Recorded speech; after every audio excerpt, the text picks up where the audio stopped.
como o Senhor cura você de uma doença que você tinha no sangue, que era genética, que várias outras pessoas da sua casa tinham, e nunca mais ninguém terá essa doença, porque hoje você recebeu uma infusão do sangue do Senhor sobre o teu sangue.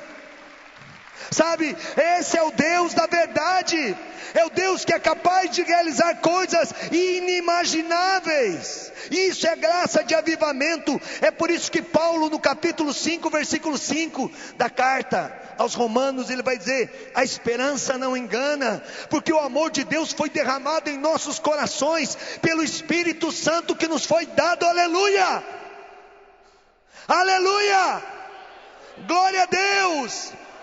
Fala isso bem forte, aleluia, glória a Deus.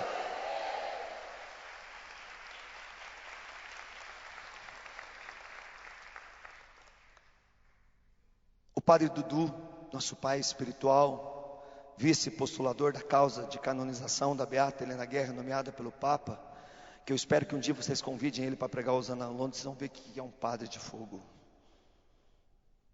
Ele nos ensinou num retiro espiritual que tivemos na casa da Beata, em Lucca, que um cristão não pode viver sem o Espírito Santo, e que a sua primeira escravidão deve ser a escravidão ao Espírito Santo.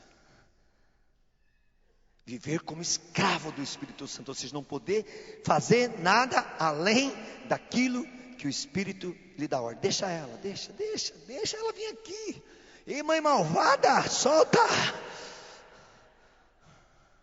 Estou brincando, filha, não é não. Só não pode na hora da missa, na hora da minha pregação pode. O que fala o profeta Ezequiel, que eu quero recordar o texto de ontem: derramarei sobre vós águas puras que vos purificarão de todas as vossas imundícies e de todas as vossas abominações. Dar-vos-ei um coração novo, e em vós porei um espírito novo. Tirar-vos-ei do peito o coração de carne, e dar-vos de pedra, e dar-vos-ei um coração de carne. Dentro de vós meterei o meu Espírito Santo. Deixa eu fazer uma pergunta: um coração em pecado mortal tem o Espírito Santo? Tem. É impossível viver sem o Espírito Santo. O Espírito é a nossa alma. Ele está em nós, não tem como viver, mesmo em pecado mortal. É por isso que Paulo vai dizer que o salário do pecado é a morte, é negar o Espírito Santo. E é por isso que ele vai dizer: outro sim, o Espírito intercede por nós com gemidos inefáveis. Essa é uma graça de restauração. Deixai vir a mim as criancinhas, não as impeçais. Foi Jesus quem disse. Vejam, amados, o avivamento é uma graça que todos podem pedir, como está em Lucas capítulo 11, versículo 13. Se vós, pois sendo maus, sabeis dar coisas boas aos vossos filhos, quanto mais vosso Pai do céu lhes dará o Espírito Santo quando pedirem. O avivamento é uma graça pessoal, nos ensina Jesus em João capítulo 16, versículo 7. Entretanto vos digo a verdade, convém que eu vá ao Pai, ele vai dizer, quando ele aparece a Madalena ressuscitado. Convém que eu vá ao Pai, porque se eu não for ao Pai, o Espírito não virá a vós. Mas se eu for ao Pai, eu vou-lo enviarei.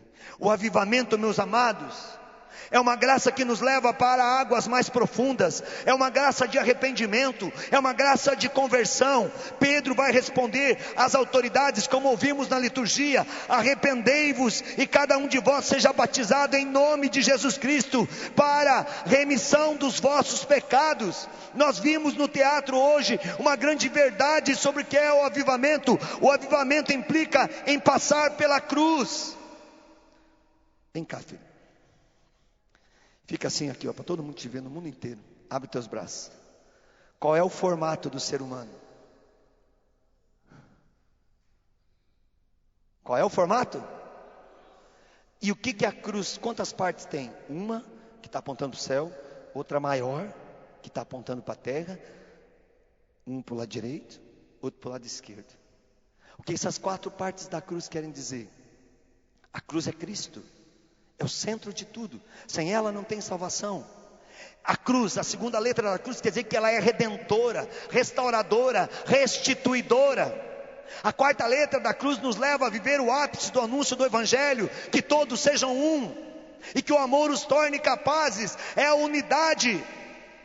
A última letra da cruz vem da última letra do alfabeto português, mas também da última letra do alfabeto aramaico, X, que é crux, que é a mesma coisa que cruz. Só que para eles a última letra é o X, para nós a última letra é o Z. Para quem não tem fé, a cruz é o fim. Mas para quem tem fé, a cruz é o fim da ação do Satanás, do demônio, da maldição, da praga, da miséria. Mas é o início da redenção e da vida eterna. Eu não posso negar ela, isso é avivamento. A cruz está resumindo toda a salvação.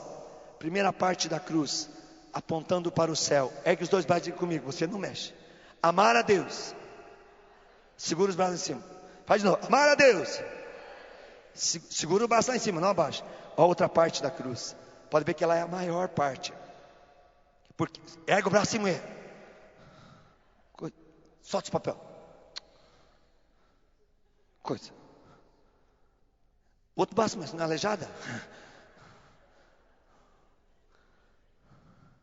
Coisa. É a maior parte, quer dizer que só aqui na terra nós teremos cruz. E ela está fincada na terra. Amar a Deus sobre todas as coisas. Abaixo do braço, sobre todas as coisas. A primeira parte, amar a Deus sobre todas as coisas. E ao próximo. Mesmo que seja um ladrão. Santo Dimas, que eu contei a história ontem. Como a mim mesmo. Quando pergunto, obrigado, você é um bom ator, está contratado, Hollywood te espera. Celeste, viu? Eu acho que a Jerusalém Celeste te espera melhor. Amados, quando questionaram Jesus a respeito do que era preciso para se salvar, o que ele respondeu? Amar a Deus sobre todas as coisas e ao próximo como a ti mesmo. A cruz, amar a Deus sobre todas as coisas e ao próximo como a ti mesmo. Já está terminando, mas eu vou tomar. Você está querendo que eu fale alguma coisa de Deus na tua vida? Não?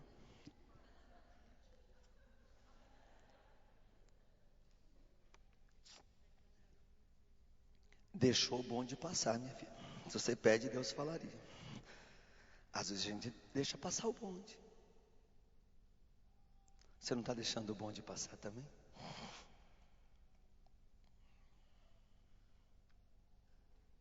Cuidado. Esse bonde pode não voltar mais.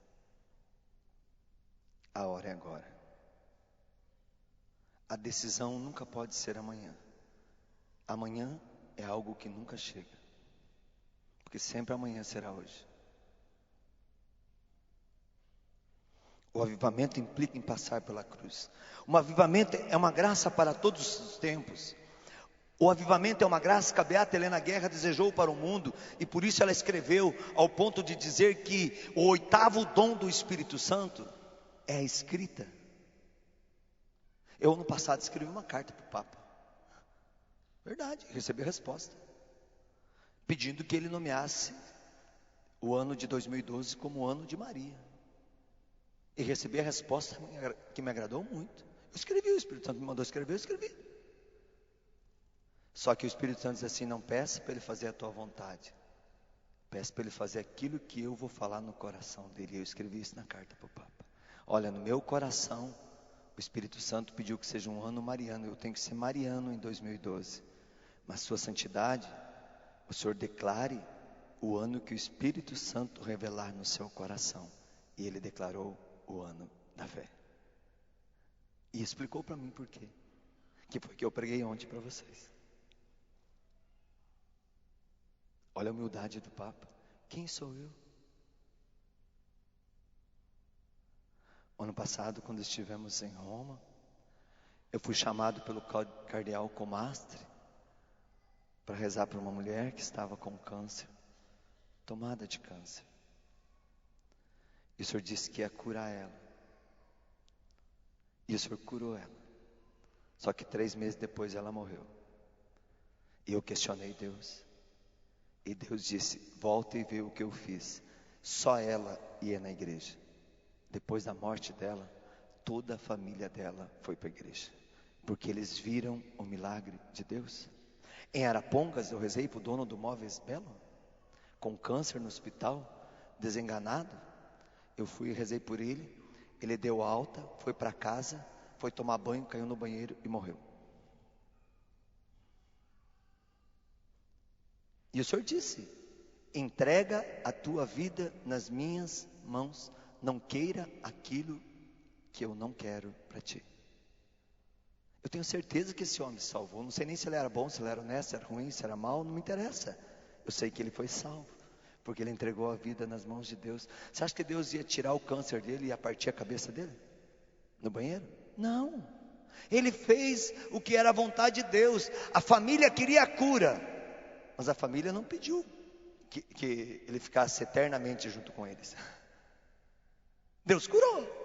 Deus atendeu a família e depois ele quis a vontade de Deus. Então ele partiu a cabeça e foi para o céu. João Batista perdeu a cabeça. Ele partiu a cabeça. Por Deus dá para partir a cabeça, gente. Por Deus dá para perder a cabeça só por Ele. Olha os olhos dessa criança, como ela presta atenção. Mas do jeito dela, vivendo aquilo que para ela é natural, comendo, sentada, não está nem aí com o que eu estou falando dela ou de vocês.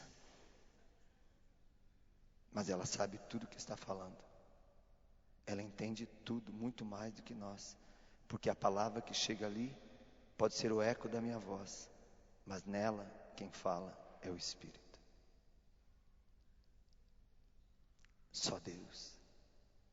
O avivamento é uma urgência que a igreja pede para os nossos dias. O avivamento é um mover, não pode ser algo programático.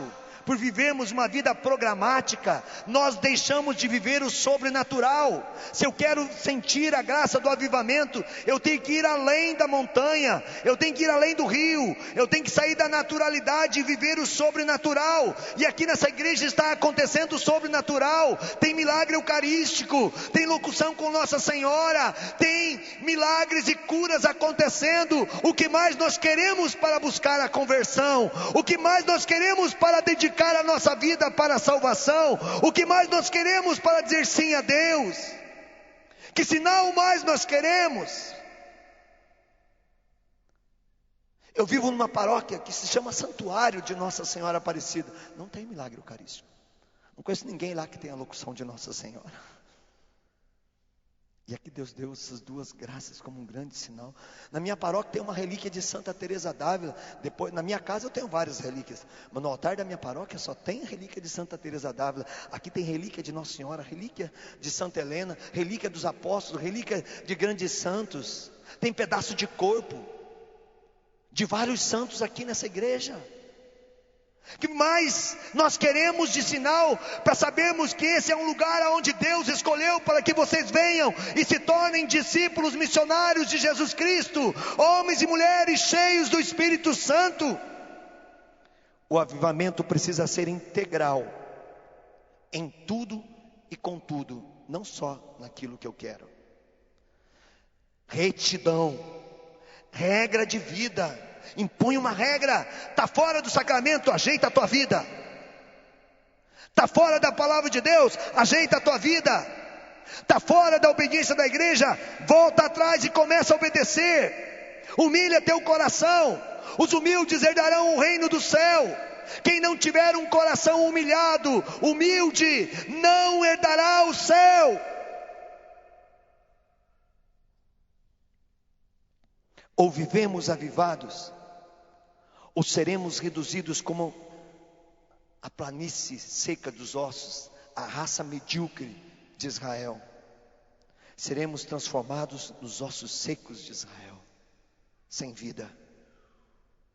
Se o mundo está como está, É porque ainda eu e você não fomos avivados. É porque ainda eu e você não deixamos o Espírito Santo nos levar a ser testemunhas verdadeiras de Jesus Cristo. Eu estou testemunhando do meu jeito, não do jeito de Deus. O profeta é um homem do seu tempo. Ele vive no hoje do mundo, mas consegue enxergar o amanhã da igreja e do mundo.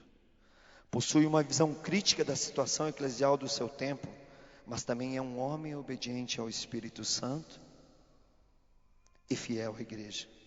A beata Helena Guerra nos ensina que uma verdadeira profecia não se coloca em oposição com a igreja, sem as suas atitudes eclesiásticas ou autoridades eclesiásticas, mesmo que isso gere sofrimento e grandes renúncias.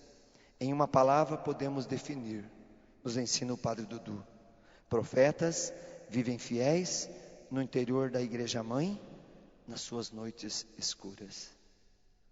Como a gente pode ver hoje o Padre Jonas Abib no Brasil, né?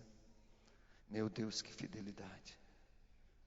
Um homem que profetizou coisas que aconteceram no mundo 25, 30 anos antes delas acontecerem, e que foi perseguido, criticado por causa disso, e que hoje não tem uma alma bendita que é capaz de dizer assim: você é profeta, e vive à espera do dia da elevação do seu corpo e da sua alma ao céu, pela sua santidade, sofrendo sem reclamar, apanhando sem chorar, dizendo amém sem concordar, para ser fiel à igreja. Atos dos Apóstolos, capítulo 2, versículo 16 a 18. Essa profecia você tem que viver ela.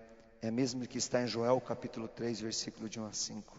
Essa profecia, podíamos titular ela como servos avivados para avivar, ou igreja avivada para avivar.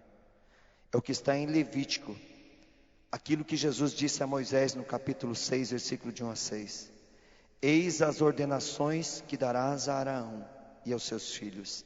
Esta é a lei do holocausto. O holocausto ficará na lareira do altar toda a noite até pela manhã, e se conservará aí aceso o fogo do altar. O sacerdote, revestido da túnica de linho e com calções de linho no corpo, tirará da cinza o fogo que houver consumido o holocausto sobre o altar, e o porá ao lado. Deixará suas vestes e porá outras para levar a cinza fora do acampamento, a um lugar limpo. O fogo derreterá o alimento do altar, sem jamais se apagar. O sacerdote nele acenderá a lenha todas as manhãs, disporá sobre ele holocaustos, e sobre ele queimará a gordura dos sacrifícios pacíficos. O fogo se conservará perpetuamente aceso no altar, sem jamais apagar. Aleluia. E nossos corações, através da comunhão eucarística, se tornarão avivamento diário. Glória a Deus. No circuito do avivamento, eu estou encerrando. No circuito do avivamento, não tem lugar para entendimento obscurecido. No circuito do avivamento, não há lugar para quem deseja um mínimo, para um cristianismo light, para uma fé superficial ou ocasional. No cristianismo é garra. No cristianismo de avivamento é santidade, é verdade, é Espírito Santo em plenitude, como Maria. Se faça em mim a tua vontade. Eu não tenho dúvida, filha, que você vai ser mãe. Não tenho. Porque desde o primeiro dia que eu cheguei, você foi uma das poucas almas que se interessou se eu passava frio, se eu tinha sede, se eu precisava de chá. E quem se preocupa com o profeta de Deus, passa a ser daquele dia em diante preocupação eterna de Deus. E se você tem o desejo de ser mãe e você de ser pai, vocês vão ter esse filho para a glória do Senhor Jesus.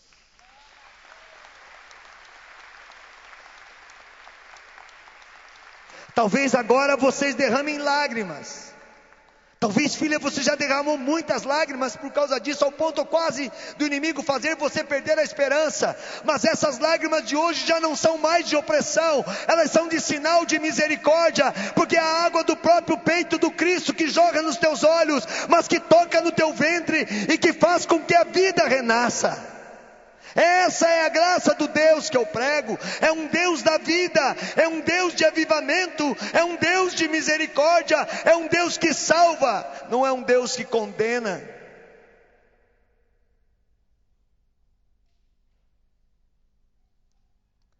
Às vezes as pessoas dizem: nossa, Irani, você tira coisas da cartola que até Deus duvida. Eu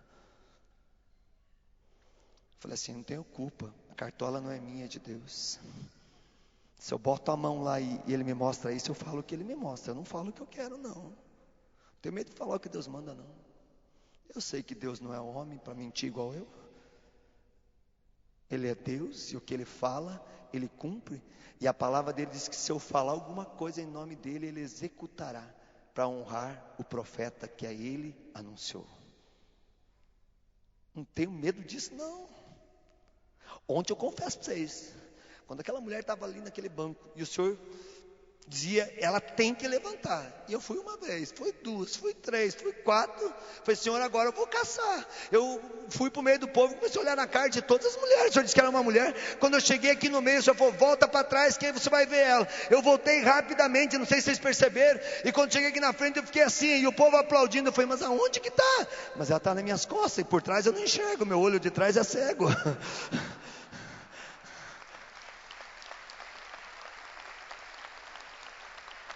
Tinha jeito. Aí eu me virei, cheguei. É só você se virar para o lado da graça de Deus que você começa a ver a graça. Mas se você virar as costas, a palavra de Deus vai dizer: aquele que põe a mão no arado e volta a olhar para trás, não herdará o reino do céu. Quantas vezes nós já colocamos a mão no arado e voltamos a ter prazer da vida velha, a exemplo do povo que caminhava com Moisés, vendo sinais de prodígios, vendo Moisés abrir o mar e passando a pé enxuto, e o faraó com seu cavalo e seu exército sendo engolido, vendo Moisés fazer serpente para curar as pessoas que eram picadas de serpente no deserto, vendo Moisés dando a garantia a eles. E mesmo assim, quando eles chegaram na terra prometida, eles voltaram a ter saudade das cebolas azedas do Egito. Até quando nós vamos ficar vivendo a saudade das cebolas azedas do Egito? Não basta, irmão. Diga não ao pecado. Diga não às seduções e aos prazeres da sua carne. Você não precisa de camisinha para evitar doença. Você precisa de castidade. Você não precisa de droga para ter uma overdose. Você precisa do Espírito Santo. Não tem overdose maior do que essa. E essa overdose não mata, ela alimenta a vida. Você não precisa satisfazer a tua carne. Você precisa lembrar que do pó nós viemos e ao pó voltaremos. A única coisa que nós precisamos ter alimentada, alicerçada, edificada é a alma, porque essa ou tem morte eterna se nós não fazermos a vontade de Deus, ou tem vida eterna se nós vivermos o projeto de Deus.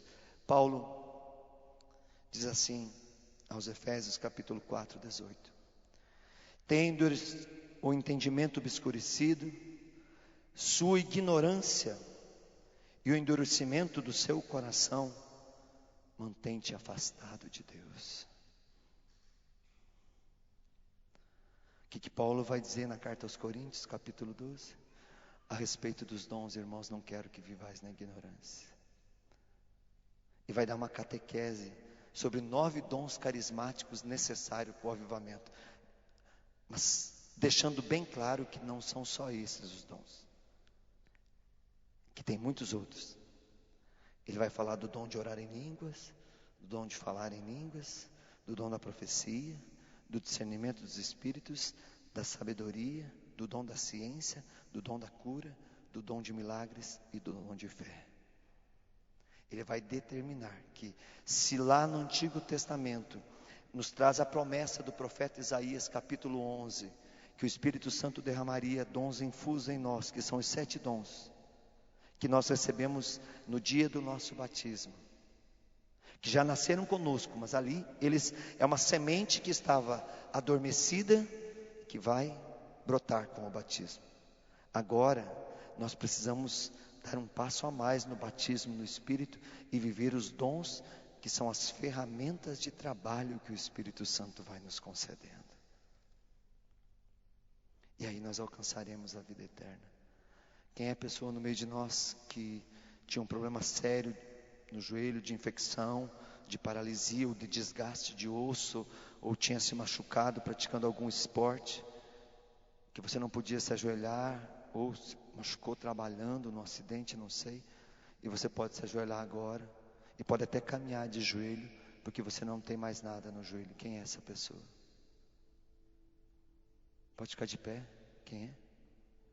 Quem é a pessoa, gente? Tinha problema no joelho? Bem no meio do corredor, filho. Se ajoelha.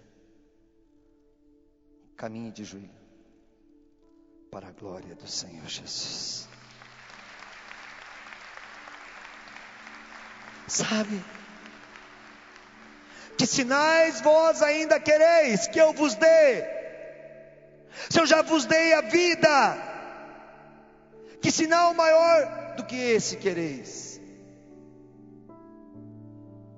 Jonas foi engolido pela baleia, porque fugiu da vontade de Deus. A baleia vomitou ele da onde ele fugiu, na praia de Nínive. Mesmo assim ele continuou duvidando. Ele foi para debaixo da figueira, a figueira secou. Aí ele começou a fazer sacrifício, jejuar. E ele viu o resultado de Deus do jeito que Deus lhe tinha falado. Mas Deus não tinha pedido pelo sacrifício. Deus só tinha pedido que ele tivesse fé. Para de ser Jonas. Começa a ser cristão. Porque ainda no tempo de Jonas era aliança com o sangue de animais. A aliança dos nossos dias é com o sangue do Cordeiro, do próprio Deus, com o sangue de Maria, o sangue misericordioso. Alguns teólogos até dizem que não, que o sangue é de Deus. Eu nunca vi alma ter sangue. Então, como eu sou teólogo, porque optei de fazer teologia, mas não sou doutor em teologia, na minha ignorância eu posso afirmar: o sangue de Jesus é o sangue de Maria. E é por isso que as duas coisas que nos definem de todos os outros credos cristãos do mundo é Maria e Eucaristia. E Maria, ela vai se tornar uma mulher do avivamento, dizendo: faça-se em mim segundo a vossa palavra. E se torna tão mestra que depois vai dizer ao mundo inteiro nas bodas de Caná: fazei tudo o que ele vos disser.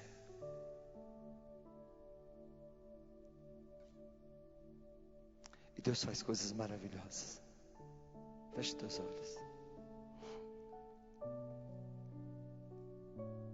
Daqui a pouco nós teremos a palavra de ordem da igreja. Eu vim do Brasil esperando uma profecia dessa pregação e eu vou ouvir, eu acredito.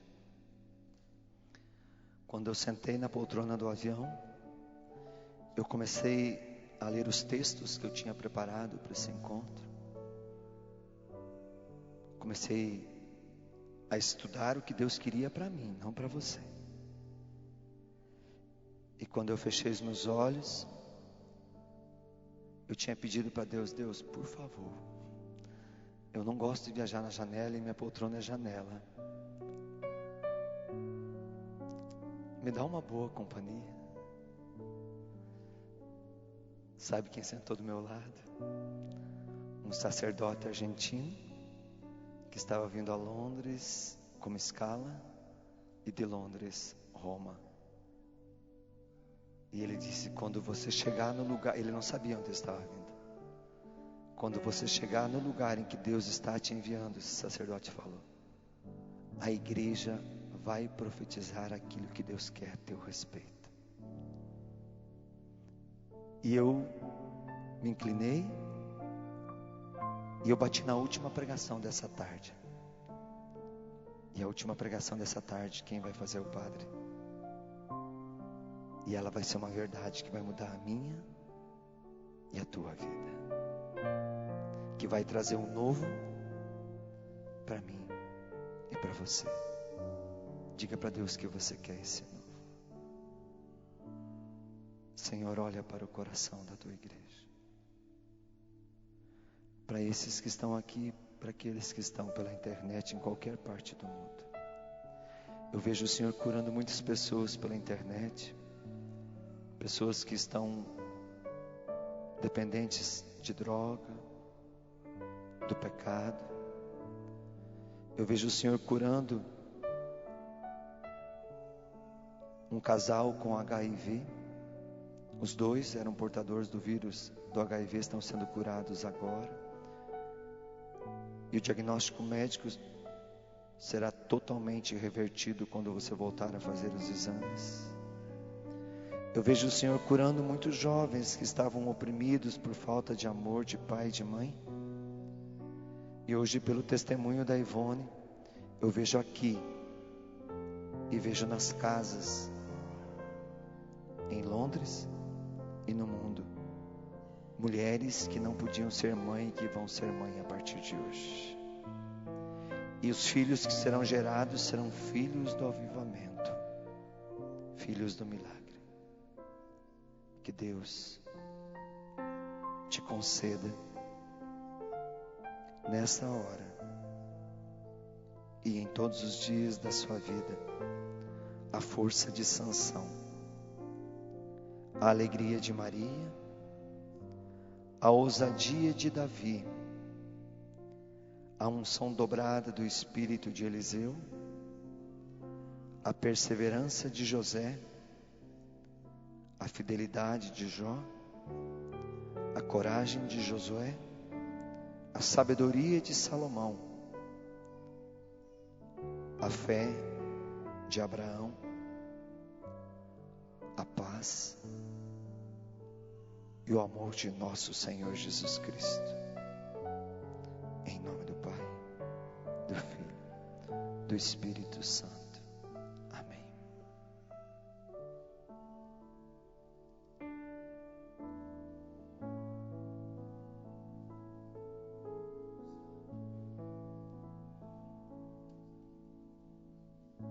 Reunidos aqui no cenáculo de amor, pedimos forças pelas mãos de Maria.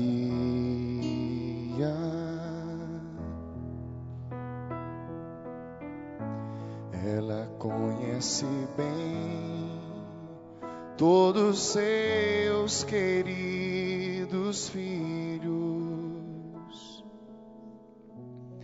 e não deixará faltar para nós seu auxílio. Erga o seu braço, peça: vinde Espírito. Vinde Espírito Santo, vinde, por meio da poderosa intercessão do Imaculado Coração de Maria, vossa amadíssima esposa.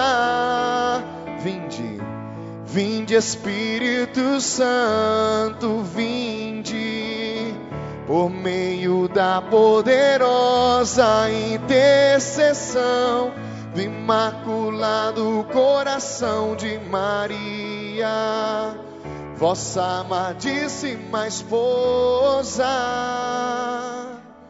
vossa amadíssima esposa. Consagrando o nosso coração e selando todo esse momento, e já também preparando para esse segundo momento com o sacerdote, com o Padre Vanderlei. Rezemos a Nossa Senhora. Ave Maria, cheia de graça, o Senhor é convosco. Bendita sois vós entre